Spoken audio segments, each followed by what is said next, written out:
Here's more wrestling news for September 1st, 2022, and we're kicking off this afternoon with Vince Russo, one of wrestling's most infamous figures who has worked in WWE, WCW, and Impact Wrestling. From 2013 to 2014, Russo served as a consultant for TNA, but it would only be after leaving that he worked closely with one of their stars.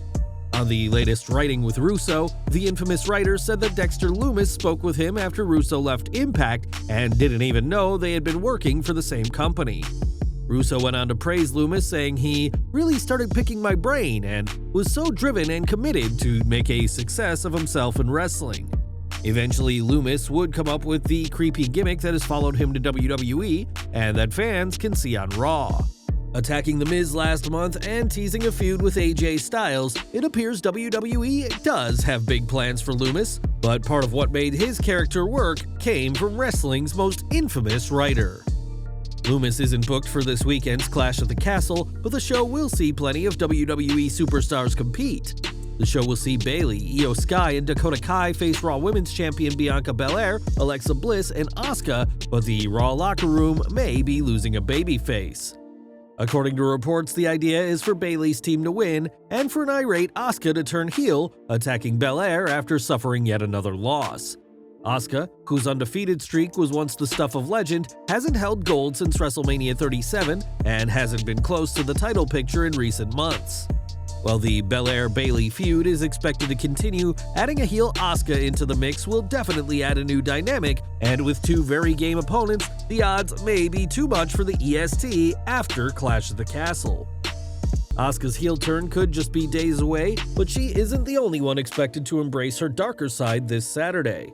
After being suspended for attacking a referee at SummerSlam, Ronda Rousey has been teasing a heel turn with her violent outbursts, which could finally be fulfilled in Cardiff. Internally, Rousey is still listed as a babyface on the roster, but reports have stated that Ronda will have some kind of impact this weekend. It's believed that Rousey will interfere in the match between Shayna Baszler and Liv Morgan and make it clear that she'll be working as a heel from here on. Rousey has always seemed more natural as a heel, and her aggressive MMA style certainly suits the role of a villain. And after leaning into a darker character for weeks, it could be time for her turn to be completed. Last year, Bronson Reed was released from WWE despite big plans being in the works for the former NXT North American champion. Reed had been competing in dark matches on the main roster, a sign that a call-up was imminent, but was cut as Vince McMahon didn't see him as a fit in the post-Triple H era of NXT 2.0. Sitting down with NBC Sports Boston, Reed, who has worked as Jonah after WWE, addressed the game and whether his position as a Triple H guy led to him being cut. That could be a reason why, which sort of sucks because Hunter has such a great mind for wrestling and he's done so much for that company, for WWE. He was so instrumental to all the guys at NXT when it was the black and gold brand at helping them reach their potential. He was very hands-on with the talent, and I had no bad words to say about Hunter or my time at NXT. But it did seem like that shift is a reason why a lot of us did get released. You see a lot of guys that Hunter did put his faith into, like myself or Keith Lee or Karrion Kross. These guys that he made into champions all of a sudden be released. Addressing his release, Reed said he knows Triple H pitched him to Vince McMahon for the main roster, adding, "I don't know if that put an X on my name or anything like that. I like to think not, but you always are going to speculate and have these theories in wrestling because another thing that unfortunately happens with these releases is that they don't give you a reason. They'll cite it to budget cuts, so then you're left thinking, when I had my call with John Laurinaitis, I instantly asked him why. I'm not gonna let you get off the phone that easy, and he sort of mumbled around and then said, oh, it's just a no for now. But still didn't give me a reason and just gave me a bunch of words basically. I didn't end on any bad terms or anything like that, so you never know, there could be a time when you see me again walk through that door. But for now, I have different ventures I want to do." Reed may have different ventures, but it was recently reported that WWE is interested in bringing him back, as the latest huge name to return under Triple H's reign as head of talent relations. The former North American champion is scheduled to work for New Japan until at least September 25th as part of their Burning Spirit tour, but after that, who knows where he'll go next. Now, yesterday we reported on Matt Riddle, who is currently the source of controversy due to claims by his ex-girlfriend. This week, Daniela Petro shared a series of text messages claiming that Riddle uses drugs and hopes to have an adult film career, and now more claims have been made. In a video shared on Twitter, Petro claimed that Riddle had forced her to give him oral pleasure, something that Petro did not want to do. Petro added that if she'd refused, the WWE Raw superstar would have made her feel guilty, and also referenced Candy Cartwright, who accused Riddle of similar actions in 2020. The case with Cartwright was ultimately dismissed, but not until Riddle split with his wife, something that was referenced during this week's Heated Raw segment with Seth Rollins. It's worth stating that this is just one side of the story and that Riddle hasn't publicly responded to either of the claims Petro made this week or these more serious claims. Right now, Riddle should be preparing for his match this Saturday against Rollins, one of the most high-profile matches of his career, but we'll have to see what comes next in this ongoing scandal. Earlier this month, Carmella suffered a concussion during a WWE live event, something that her husband Corey Graves only learned of when finding out on social media. Since then, there's been no sign of the former SmackDown Women's Champion, but we now have an update on her condition.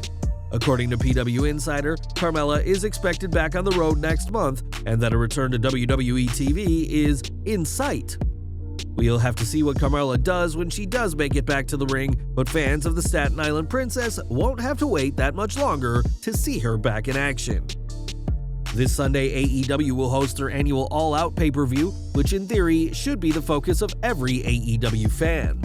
We say in theory because as of late, the biggest stories in AEW haven't been what's been on TV, but the reports of conflict backstage within the company.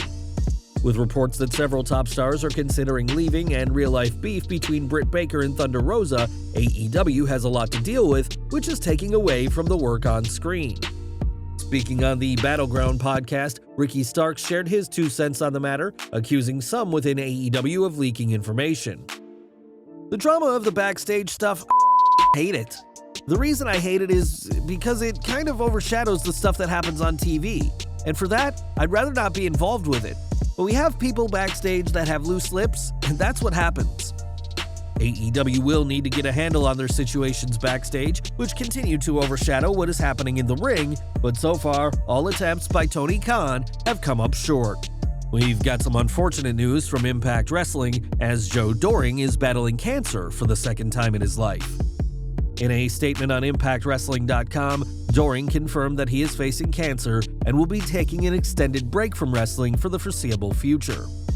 This is the second time that the 2-time Impact World Tag Team Champion has fought cancer, as he was diagnosed with a brain tumor in 2016, but was able to beat it and return to the ring the next year. Doering has been a fixture of Impact since joining last year, even challenging for the world title at Against All Odds in July, and we'd like to wish him, his wife Lindsay, and their family the very best at this time. Since joining AEW earlier this year, William Regal has led the Blackpool Combat Club into battle, but that wasn't the case last week. During that edition of Dynamite, the British wrestling legend was nowhere to be seen, and Regal has explained why that was the case. Appearing on his Gentleman Villain podcast, Regal explained, "A lot of people are probably wondering why I wasn't out there with any of the BCC this week. I was not there because of a family incident and just to take care of my wife for a week. I will be back next week, and I was in contact with everybody, so we're out to do our thing. That's all I can say really, because in our world, everything's good." We are not quite sure what the family incident was, but we can only hope that Regal's wife Christina, who he's been married to since they were both 18, is doing better. This weekend will be a big one for Regal, as all 4 members of the Blackpool Combat Club have matches at All Out, and we'll have to see which members emerge victorious. As a star in both the NFL and pro wrestling, Steve Mongo McMichael has faced his share of obstacles, but has been facing his biggest challenge in his personal life. In April 2021, Mongo announced that he was diagnosed with ALS, which has severely impacted his health over the past 17 months. While speaking on his To Be the Man podcast, Ric Flair gave an update on his fellow horseman, and sadly, it was not good. Flair said that McMichael may be back in the hospital, which would be his 3rd trip in 5 weeks, and said that, "I don't know how much more he has in him." McMichael hasn't made any public appearance since his ALS announcement last year, though photos of him have surfaced over the past year. Whatever happens, we hope that Mongo, a former WCW United States champion, is able to do well despite the debilitating ALS that has dominated his life. Over to Impact Wrestling now, as Lady Frost has made her name with the promotion after being told by WWE that she was too old to work for them. Frost hasn't been seen on Impact Wrestling programming for some time now, and there's a reason for her absence. According to Sean Ross Sapp behind Fightful's paywall, Lady Frost requested her release from the company a couple of months ago, but her release hasn't been granted at this time. The report adds that in addition to not being released, Frost hasn't been used, which means she hasn't been paid, as she's on an exclusive paid-per-appearance deal with Impact and only makes money when she appears. This is the same kind of deal that AC Romero and Larry D were on until both men requested their releases from the promotion last year. It's also stated that Impact has no creative plans for her, and that if her request isn't granted, then she may have to sit out her contract for another 2 years without making any money. Frost is eager to get out of her deal and made the request directly to Anthem's president and CEO Leonard Asper, but so far, all plans have failed for the talented wrestler. Or from AEW now, as Tony Khan has made a handful of appearances on the company's programming, usually to make huge announcements. Khan appeared on TV to announce that he had purchased Ring of Honor back in March and appeared the following month to announce the Forbidden Door crossover show with New Japan. The AEW president appearing usually makes it clear something big is coming, but on his 83 Weeks podcast, Eric Bischoff made it clear he's not a fan. Quit trying to get yourself over, Tony. You're not good on television. The less you see a red light in a camera, the better your product will be. He's the CEO, head booker, whatever he is. You got about 6 titles, so yeah, he's an important person. But this is not about you, Tony. It's about your talent. And the more you're trying to get you over, the less your talent's getting over. Tony Khan does not need to be tweeting 15 times a day. Less is more, Tony. Make people want to hear from you, not turn away. We have to admit that there is some irony in these comments, as Bischoff's WCW would often use people with real-life backstage roles on screen, including Vince Russo, Ed Ferrara, and Bischoff himself. This is the latest attack from Bischoff, who has hardly had any complimentary things to say about Khan over the past year, but while Eazy-E's time on AEW is likely finished, Tony Khan will continue to appear when the time is right. We've got some news from Torrie Wilson now, as the WWE Hall of Famer has inked a deal with Clubhouse Media Group. Newswire broke the story that Wilson has signed with the influencer-based social media firm and digital talent management agency, which will now have access to Wilson's over 1 million Instagram followers and 557,000 Twitter followers for promotional work. After leaving wrestling in 2008, Wilson has worked as a web-based fitness instructor and blogger, which the former Playboy model has been very successful in. With this new deal, Torrie will join influencers such as TikToker Madeline Damsky and YouTubers Lucas, Marcus, Darius, and Cyrus Dumbra in a huge step in her career.